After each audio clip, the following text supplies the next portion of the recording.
UN Climate Change News, the 14th of May 2018. National planning, finance and markets are receiving on-the-ground support from UN Climate Change Regional Collaboration Centers, RCCs, and their diverse partners working towards implementation of the Paris Climate Change Agreement.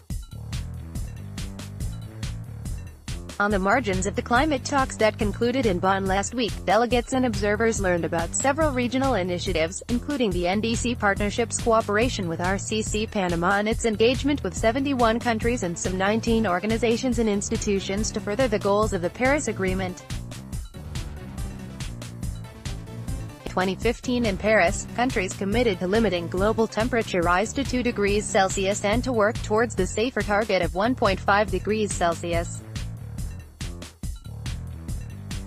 Countries submit and are expected to periodically enhance documents describing their national climate action plans, nationally determined contributions, or NDCs, to achieving the goals of the agreement.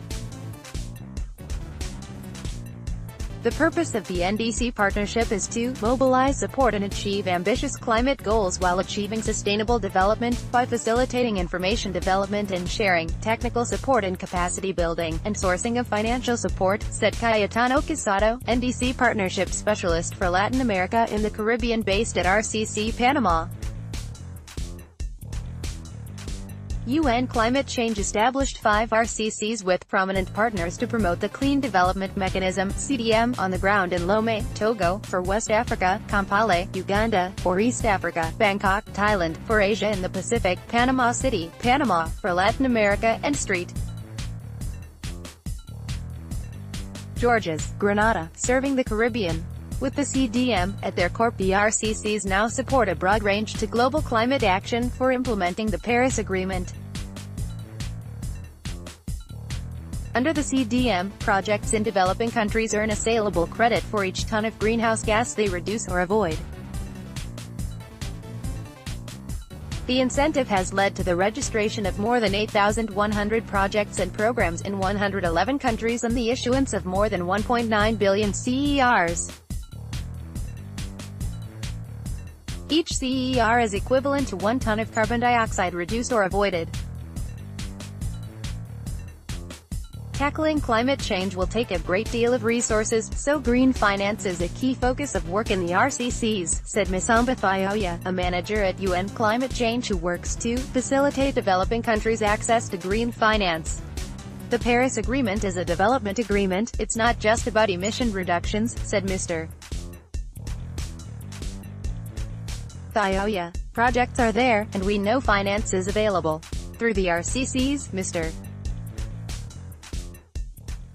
Thioya works to encourage financiers to align their lending with the goals of the Paris Agreement, and he helps build capacity in developing countries to access finance through projects that can show more attractive risk and return.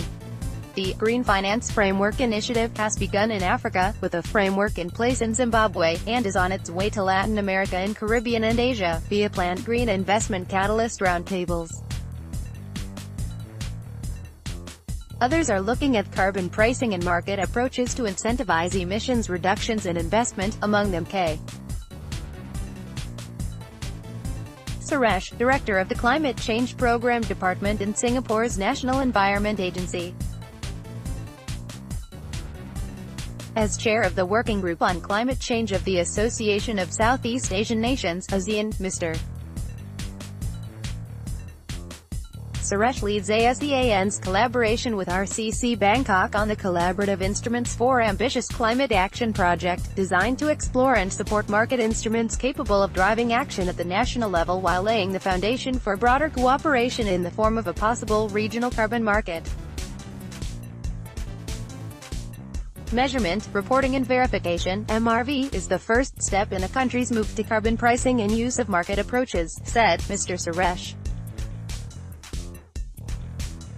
Those at the event in Bonn also learned details of the West African Alliance on Carbon Markets and Climate Finance from Sandra Greiner, lead consultant at the advisory company on think tank Climate Focus.